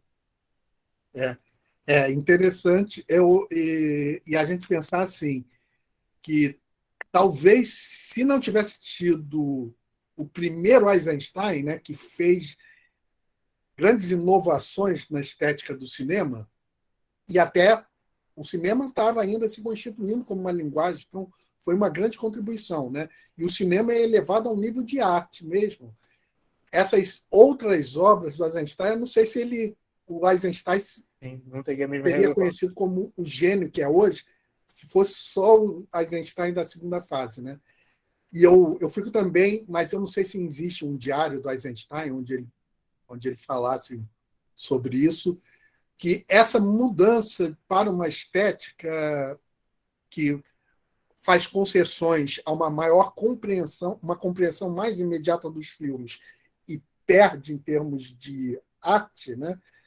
Se isso deve ter doído um pouco ao Eisenstein, né? Não sei, né? Também estou viajando aqui, porque o Eisenstein era, quando a gente lê os escritos, né? Então ele também gostava muito da arte japonesa, né? Então ele fazia a comparação da montagem, né? Com a escrita chinesa, japonesa, a ideia da montagem, duas imagens superpondo. Então, são coisas muito inovadoras que eu fico pensando se ele não gostaria de ter seguido adiante nessa primeira fase, mas teve que realmente seguir nessa segunda fase mais épica ou mais voltada para grandes personagens, né? E menos carregada de inovações artísticas, né?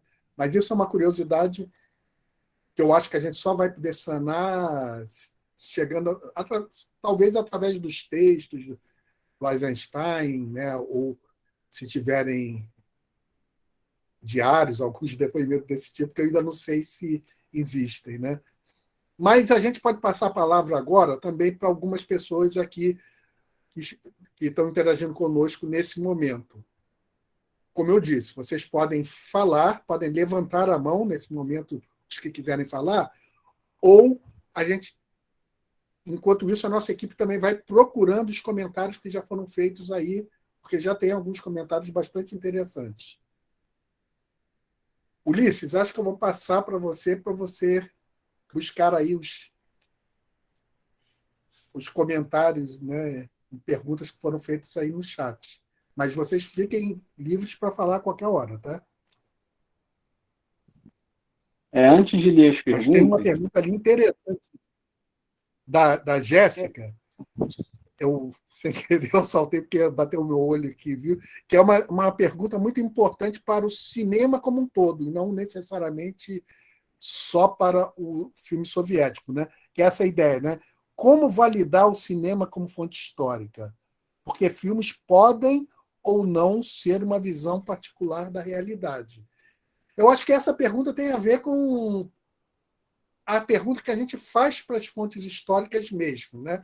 Que é a de entender que, hoje, para os historiadores, o cinema, mesmo contendo a possibilidade de fazer uma representação mais realística, mais documentarista, ou uma representação fantasiosa mesmo, e até, em alguns casos, até apresentando uma realidade como realidade, mas deformando-a. Em outros casos, a pura ficção. Essa mesma questão a gente faz para a literatura também, Jéssica. Eu estou aqui respondendo, mas depois eu passo aqui para o Pedro também, né? Mas a gente também faz para a literatura. O fato de um tipo de fonte, seja o cinema, seja a literatura, seja o teatro, ter essa capacidade de criar narrativas ou até de distorcer narrativas que se pretendem realistas, não impede que ela seja fonte histórica. Porque aí depende exatamente do que a gente está estudando. Se o que a gente está estudando é exatamente por que houve uma distorção num determinado filme sobre uma determinada questão, ou então um tema fantástico que não tem nenhuma relação com a realidade, ele tem elementos que tornaram de realidade, que tornaram possível aquela invenção fantasiosa. Então é muito interessante a gente pensar que as fontes realistas ou as fontes imaginativas, se a gente pudesse separá-las, as fontes realistas têm muito de imaginação e de distorção, e as fontes imaginativas têm muito de realidade. Ou seja, não existe uma hierarquia das fontes históricas nesse sentido. Tudo está em que a gente escolha os problemas historiográficos adequados. O que a gente está buscando perceber ou problematizar através de um tipo de fonte. Quando a gente pensa isso, desaparece essa ideia de pensar que o cinema não seria uma fonte legítima, né? Porque mesmo o mais fantástico filme, a ficção mais afastada da realidade propositadamente, ela se torna fonte histórica, sim, porque ela mostra, talvez, as esperanças, os anseios que estão por trás daquela narrativa fantasiosa, né? E mesmo a fonte mais realista mostra as suas distorções. Então, tudo está em que a gente faça as perguntas certas para as fontes históricas, né? Nesse sentido, o cinema, sim, ele é fonte histórica legitimada, como a literatura também é, né? Mas eu passo agora para a equipe e passo também para o Pedro, se ele quiser fazer algum comentário. Não, Da Assunção? totalmente. Então, deixa eu falar um negócio rapidinho. A gente está perguntando para o Pedro se o Pedro ele pode disponibilizar para a gente, por e-mail aqui do Lapeti, o trabalho dele, né? E além de ele disponibilizar o trabalho dele, a pesquisa, se ele pode enviar para o nosso e-mail também um slide, porque as pessoas aqui estão querendo ter acesso ao slide dele e à pesquisa dele. Então, esse meu trabalho aqui, ele vai ser publicado num artigo, mas ele ainda não saiu. Então, não tenho esse link para disponibilizar para vocês. Com relação ao slide, eu posso enviar, sim, totalmente. Eu vou colocar meu e-mail aqui no chat também, se alguém quiser entrar em contato comigo, é só me mandar o e-mail também. Tá bom. Aqui tem algumas perguntas. O Stanley acrescentou o que eu estava dizendo ali, uma coisa muito importante. De fato, né? A gente precisa entender que mesmo o cinema documental, ele é construído a partir de um determinado ponto de vista.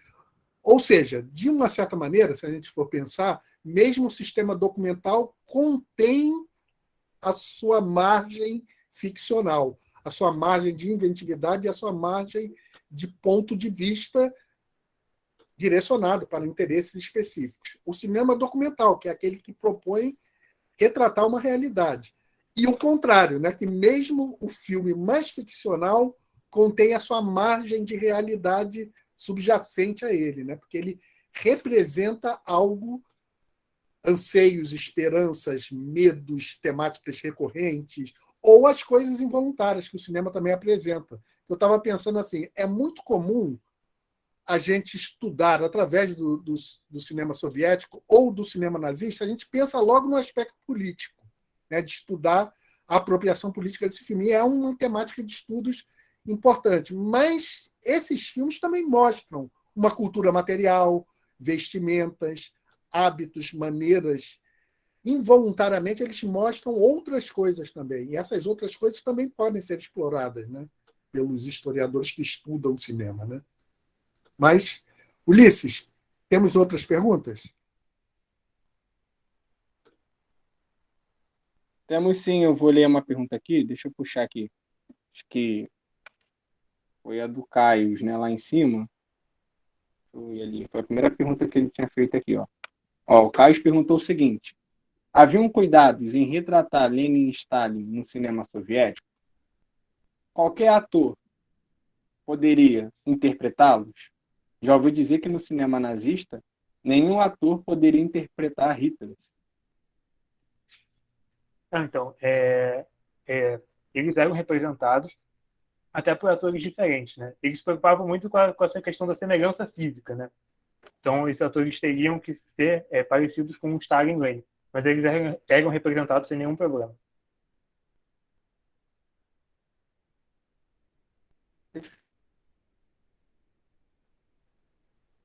Temos mais questões, Ulisses? Perfeito. Aqui também tem outra pergunta do Matheus Carvalho de Abreu. Tem sim. Em algum momento houve uma produção própria do cinema soviético que foi censurada por organizações como a KGB?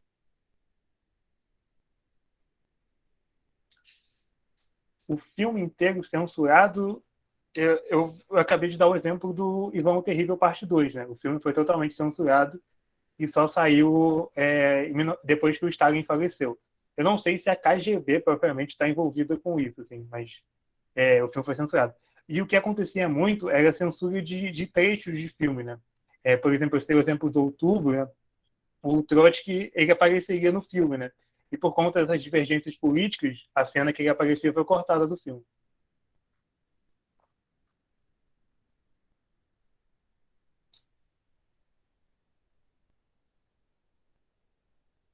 Olha, tem mais perguntas aqui. Posso só acrescentar uma coisinha? Eu não Professor sei onde Carlos que se encontram essas fontes, né? Ah, pode falar, Mas Wilson, desculpa. quando a gente compara com a ditadura no Brasil, hoje em dia está aberta a documentação da censura, né?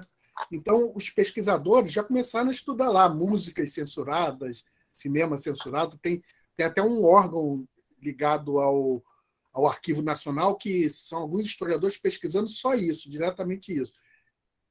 Aí é uma coisa que a pessoa teria que viajar lá para a União Soviética, talvez, né?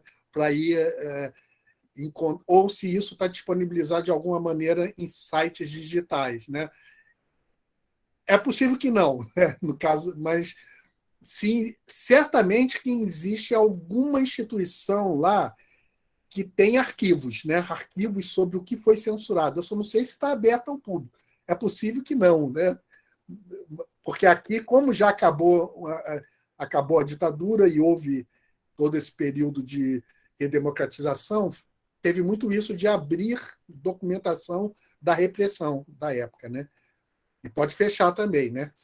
Aí futuramente, infelizmente, né? Mas então tem momentos onde essa documentação de instituição censora fica disponível para historiadores. Eu não sei como é que estaria isso no caso de filmes da União Soviética. Aí seria um caso de verificar, né? Se hoje isso aí está aberto a historiadores ou não. Realmente eu não sei, mas aí a gente poderia saber algumas coisas também desse tipo, né? Sobre censura, né? Mas, Ulisses, mais alguma colocação? Sim. O professor Carlos Fontinelli ele perguntou o seguinte: a produção soviética em seus filmes era controlada para retratar uma valorização de sua ideologia política?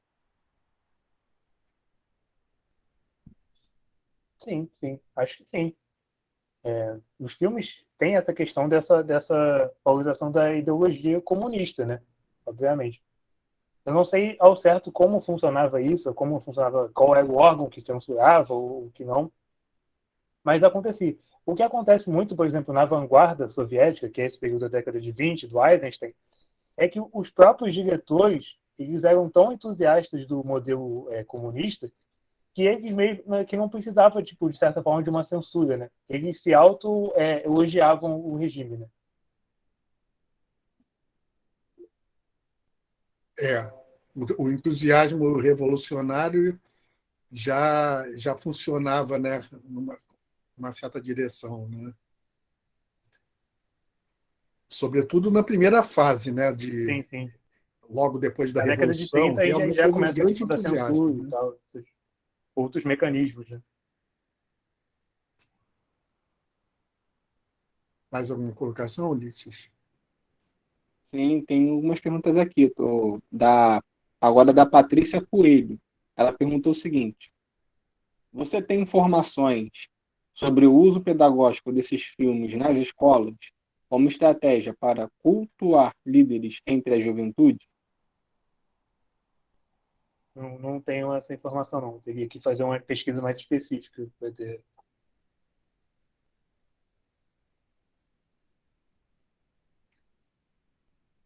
Eu estava lendo ali uma observação do Stanley, que é interessante ainda sobre essa questão da censura, né? Que Stanley, quer fazer esse comentário ou você prefere que a gente leia? É que eu vi que você fez um comentário interessante ali Oi, sobre. vocês estão me ouvindo? Sim. Estamos. Então, é que eu estudo cinema, né? Sou estudante de cinema e numa aula eu ouvi que um dos filmes do Eisenstein foi censurado em outros países da Europa devido a esse personagem da greve, que os países em volta não queriam que a população local fosse afetada com essa ideia da greve, do proletariado. Então, o Eisenstein ele editou o filme de uma forma que o filme conseguia entrar em outros lugares da Europa e de forma subliminar ele trazia essa ideia do coletivo, do proletariado. Então, essa questão da censura do trecho que o Pedro falou é bem legal, porque realmente acontecia muito isso, né, pelo que eu estudei também. Não era o filme todo que era censurado, eram trechos que o cineasta ia adaptando para conseguir entrar nos lugares.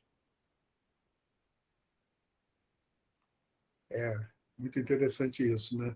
Quer dizer, a possibilidade de você pensar diferentes públicos receptores, né? E, e diante disso, o historiador hoje acaba tendo mais um objeto de estudo interessante, né? Por que certos trechos eram censurados numa determinada sociedade e outros em outra e assim por diante, né? Sim, sim.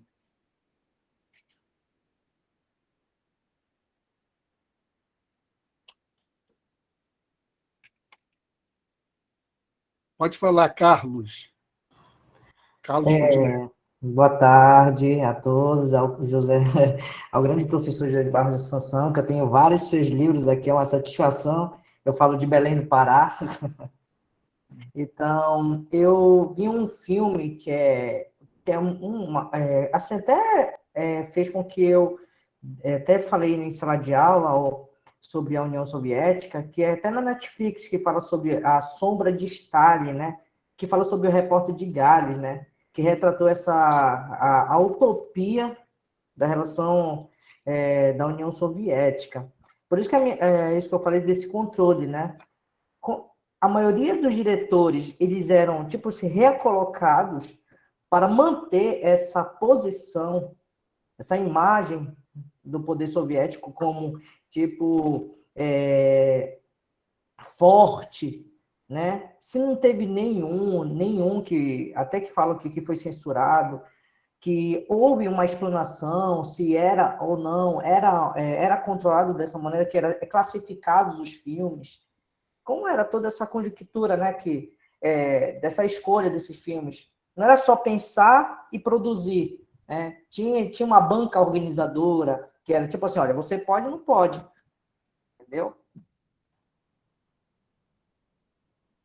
Eu não sei exatamente qual que era a instituição, não sei.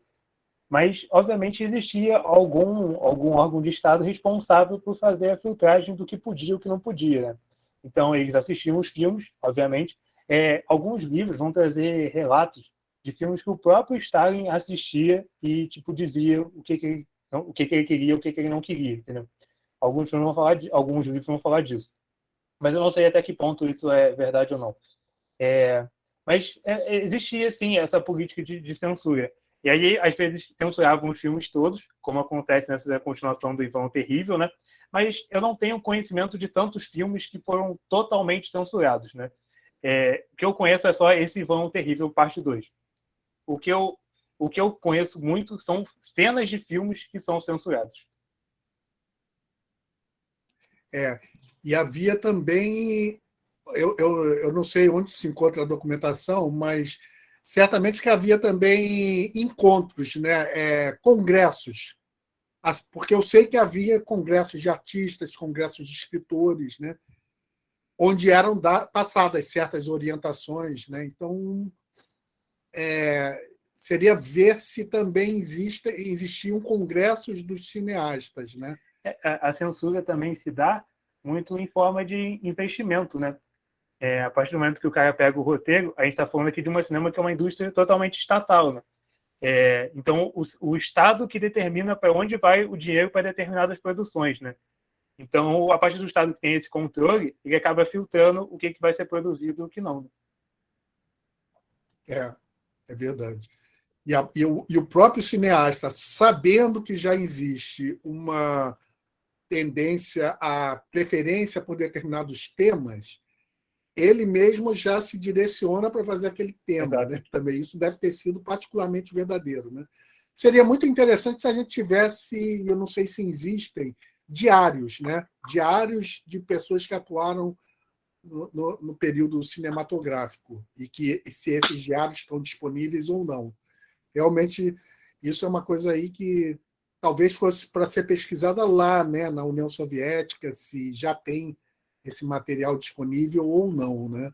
Aqui, o que chega para a gente e que nós vamos trabalhando são coisas, mas a gente tem muitos textos do Eisenstein, né? Mas será que esses outros cineastas também não escreveram? Pode ser, né?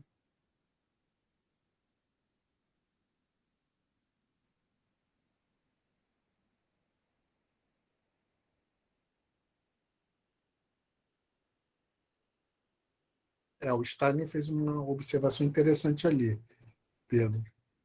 Ulisses, lê ali a observação ali do Stanley, que ele fez aqui no final. Do Stanley? Stanley Marvin fez aí no o final Stanley. uma observação. Mas então, a Gisele fez uma pergunta anterior. Você quer que eu leia da Gisele ou do Stanley? Não, então lê a da Gisele, correto. A Gisele ela fez o seguinte, ela perguntou, você poderia dar um exemplo de uma cena de filme que foi muito censurada e explicar o porquê? Como eu mencionei anteriormente, tem o filme Outubro, que foi um filme que eu mencionei ali. E no filme, ali quando se mostrava a Revolução, aparecia a figura do Trotsky ao lado do Lenin, né? E aí o filme já está no contexto em que o Stalin assumiu o poder e o Trotsky foi exilado. Eu acho que ele ainda não foi executado, eu não sei exatamente qual é a cronologia disso. E o Trotsky é apagado do filme, entendeu? Ele não aparece no filme justamente por conta dessa divergência política entre o Stalin e o Trotsky, por exemplo.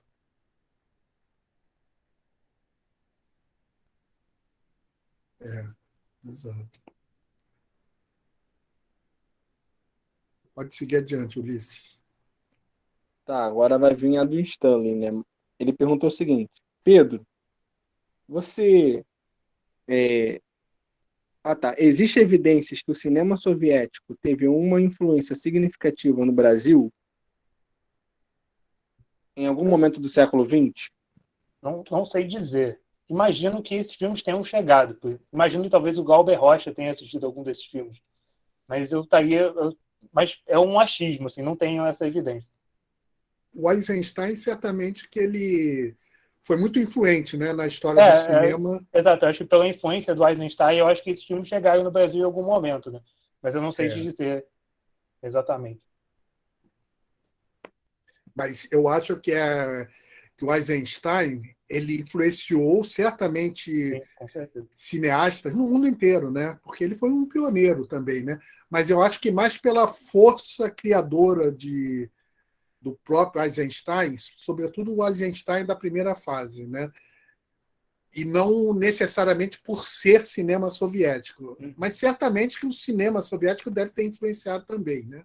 Mas eu acho que o Eisenstein se superpõe a isso, né? Porque ele foi um cineasta, ele seria um gênio como cineasta em qualquer lugar que ele estivesse atuando, né? Então, certamente que é uma influência importante, né? Ou seja, a influência do Eisenstein em separado da influência do cinema soviético. Mas do cinema soviético é uma coisa a pesquisar, né? Pode seguir, Ulisses. Beleza. A Patrícia, ela está perguntando o seguinte: como se dava a circulação desses filmes? O diretor podia conduzir essa circulação pelos países ou havia controle do Estado soviético? Controle do Estado. O Estado fazia o número de cópias e distribuía pelo país de acordo com os seus interesses. É. Bom, che- chegamos ao final das perguntas, Ulisses? Sim, não tem. Alguém tem mais alguma dúvida? Se você quiser. Ah, a Gabriele, ela fez uma pergunta aqui agora. Ela perguntou o seguinte: teve algum escritor, ator, cinematografista, etc., que foi obrigado a fazer produções políticas do cinema soviético? Já ouviu falar que o nazismo teve casos de sequestro, morte, tentativas, etc. Olha, eu acho que, assim, desse nível de sequestro, essas coisas, eu acho que eu não tenho nenhum registro disso. Mas existe na União Soviética os filmes comemorativos aos aniversários da Revolução, de 27 e 37. E esses filmes foram encomendados, né? O Estado Soviético ofereceu muito dinheiro para esses diretores para eles fazerem os filmes de acordo com os interesses.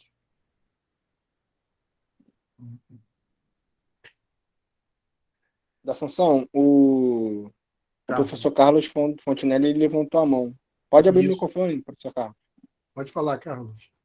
É uma ideia quando a gente fala de representação de cinema, né? A gente não pode deixar de falar do cinema mudo, né?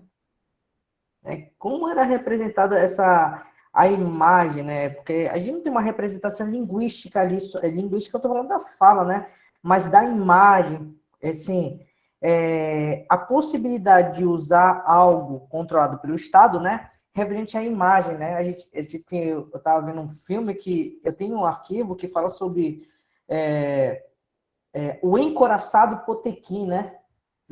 Que é um dos filmes que eu já vi no início de graduação da minha licenciatura, que foi muito bem assim trabalhado, né? Mas como a gente pode ver essa visão assim do real, né? Porque quem está vendo de fora, com certeza, os filmes não se limitavam somente na União Soviética. Elas saíam para outros verem, chegavam em outros olhos, sem ser da União Soviética. Eles saíram. O Encoraçado Potemkin, por exemplo, ele chega muito forte na Alemanha, por exemplo. Mas tem a questão também desses regimes terem, esses outros países, terem profundas divergências ideológicas com a União Soviética, né? Então, muitos desses filmes não chegavam a esses países, né? Mas sim, eles eram distribuídos em outros países. Boa, boa. Obrigado.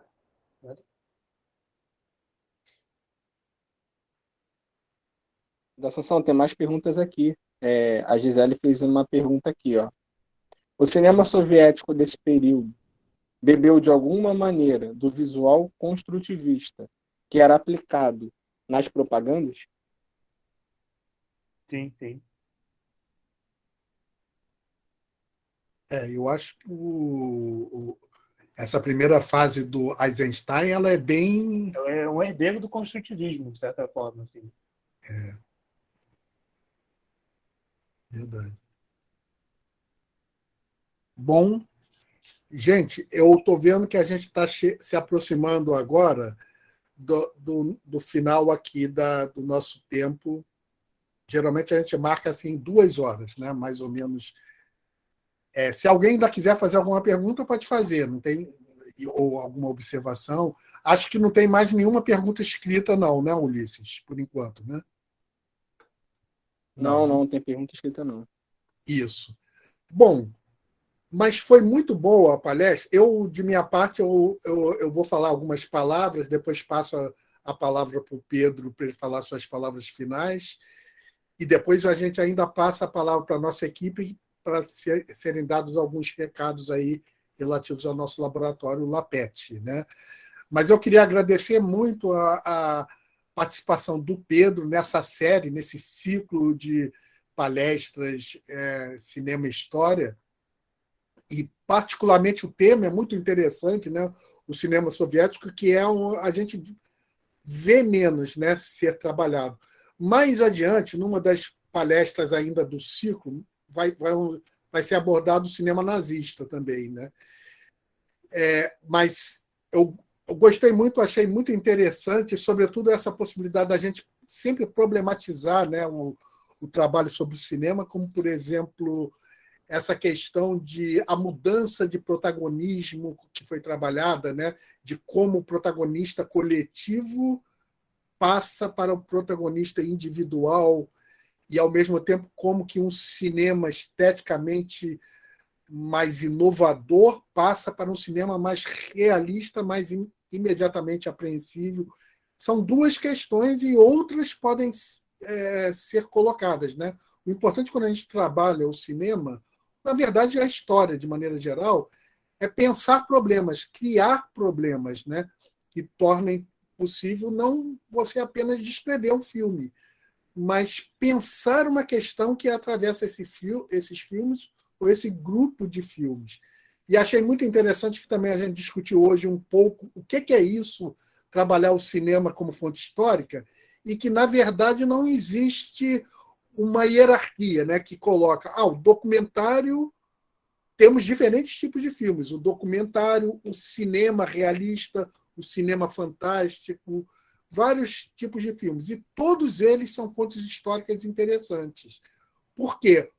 O cinema documentarista, né, que pretensamente representaria uma realidade, na verdade, ele está sempre erguido sobre um determinado ponto de vista que mostra só uma certa gama de interesses e de redirecionamentos, por um lado. Ou seja, o cinema realista tem um pouco de ficção também, né? E o cinema mais fantástico possível, o sistema ficcional, tem realidade nele, porque é a realidade que tornou possível pensar aquelas fantasias, além da realidade involuntária que aparece nos filmes. As pessoas nos filmes vestem roupas, se cumprimentam de uma certa maneira, têm certos medos, têm certos anseios, têm certas esperanças. Isso é a parte voluntária que é transmitida através de qualquer filme, mesmo o mais fantástico possível. Então, foi muito interessante também a gente pensar um pouco isso, né? Como que os filmes, sejam eles quais forem, sejam filmes documentaristas, realistas, ou filmes fantásticos, ou filmes históricos, ou filmes de histórias inventadas, ou de histórias acontecidas, todos eles têm o seu lugar na palheta de fontes históricas dos historiadores, desde que eles percebam isso. O que há de realidade num filme fantasioso e o que há de fantasia, ficção e ponto de vista no filme realista. Ou seja, o historiador ele tem que ter essa capacidade de enxergar por trás das fontes, né? E quando ele faz isso, qualquer fonte torna-se interessante, desde que você saiba o que você busca nela, desde que você jogue os problemas históricos adequados, né?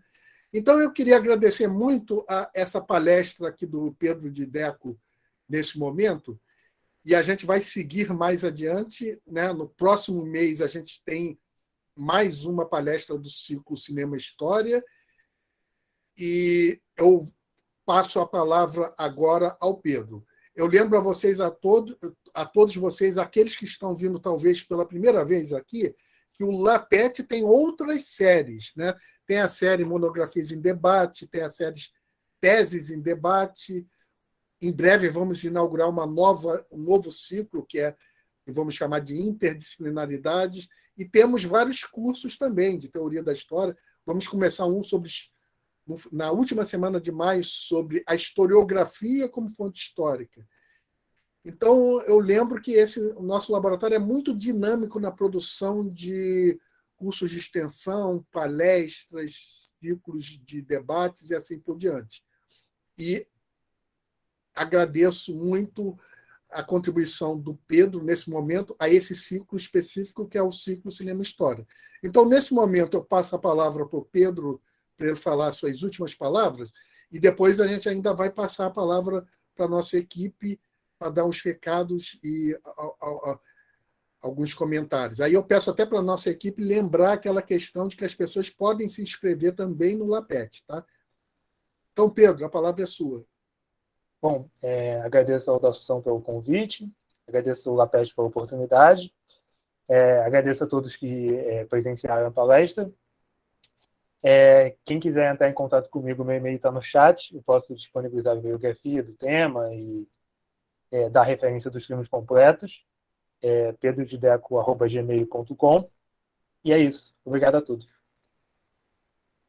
Ok. Ulisses ou Marcelo, não sei quem vai dar os recados aí relativos. Lembra aí que as pessoas podem se inscrever no LAPET, né? O que devem fazer. Sim, sim. Pessoal, então, queremos agradecer, né, por vocês terem comparecido ao diálogo. E só para reforçar, de vocês assinarem a lista de presença, tá bom? Nós já colocamos no chat e não se esqueçam de estar assinando, nós separamos as pessoas que se inscreveram pelo curso de extensão, pelo CIGA, tem essa lista, e também a lista das pessoas que se inscreveram justamente para ser ouvintes agora, né, e vão receber o certificado dessa palestra específica. Né? A pessoa que se inscreveu pelo CIGA vai receber o certificado único depois de ter comparecido a todos os eventos, né, do ciclo de Cinema e História. Tá bom? Então não se esqueçam de assinar a lista de presença. Não se esqueçam de acompanhar também as nossas redes sociais, porque lá nós estamos postando todos os eventos do LAPETI, tá bom? E para aqueles que quiserem se inscrever no nosso laboratório, é necessário que vocês coloquem essas informações que nós colocamos no chat, que é o nome completo de vocês, tá bom? O currículo Lattes, o link do currículo Lattes e o CPF, tá bom? Para você se inscreverem no laboratório, tá ok? E para fechar, na quinta-feira vai haver um evento do ciclo de Teses em Debate. O título da palestra é Ariano Suassuna, Literatura e História, com o palestrante Jossi Vieira. Tá bom? Então, nós colocamos no chat o link de inscrição para essa palestra, tá bom? Caso vocês queiram participar, tá bom? Tá aí a oportunidade para a gente estar dialogando, tá bom? Então, e os certificados, tá bom? Só para não esquecer, os certificados nós entregamos de 15 a 25 dias úteis, entendeu? Então, nós vamos estar entregando certificados por volta desse tempo, tá bom? De 15 a 25 dias, tá bom? Então, acho que é isso. Então, nesse momento, a gente já pode encerrar as gravações e encerramos aqui mais um evento do LAPET, particularmente o ciclo Cinema e História. Obrigado a todos.